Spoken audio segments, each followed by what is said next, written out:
Hi everybody, Dale Victoria, field agronomist for Beck's Hybrids out of southern Minnesota. Well, today I am at our Practical Farm Research location in Gibbon, and at this location we have 44 different studies that we're looking at as far as between corn and soybeans, at some things that we can do to implement on our farm to help enhance yield.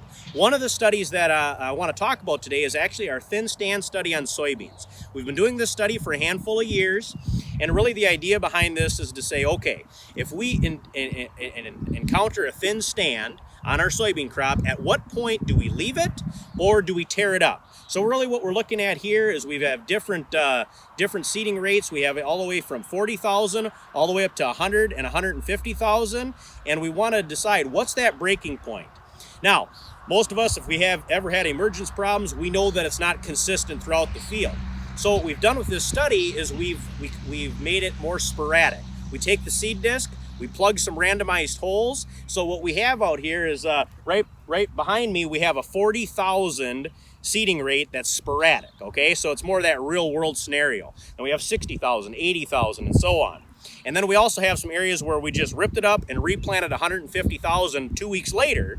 Now, one thing we know with soybeans is early planting pays on soybeans. We see that every year that we start pushing this planting date earlier on soybeans, and to a point, we see some pretty good yield advantages. And a lot of that comes down to sunlight capture. So really what goes into this planning, replant decision making is, okay, we have a thin stand to start with, but it's already captured a fair amount of sunlight. At what point do we leave it? What we found is that 60 to 70,000, that's kind of that spot where we start teetering. Anything over 70,000 we're totally good with. Below that 60, it becomes questionable. We might start thinking about warranting a replant. So the one plant I have right here in my hand, this is actually at a 60,000 sporadic stand versus 2 weeks later, 150,000 planting pop. So what we see here is we definitely are going to see more compensation out of this 60,000.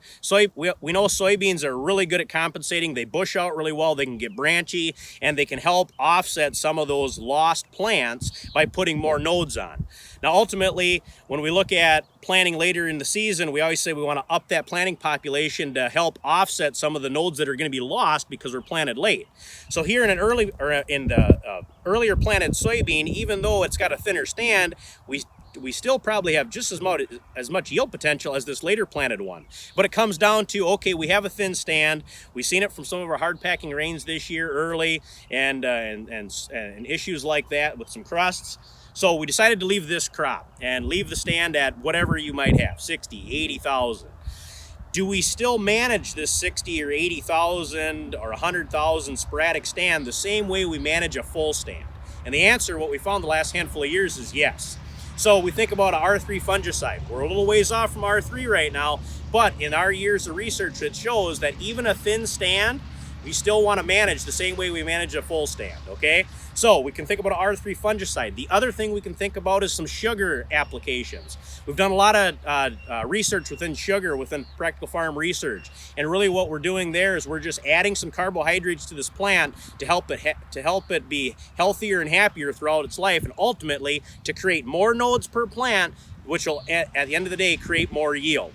So the cool thing about that is the sugar is one of our cheapest applications we can make, but yet it gives us our highest ROI. So when we think about some of our thin stands, I think it's the wrong decision to give up on them. Look into some foliar products such as sugar, maybe some micronutrient packs, things like that, to help push this crop along and to help protect the nodes that are there and give that plant even more ability to branch out and compensate for some of that lost stand that we have.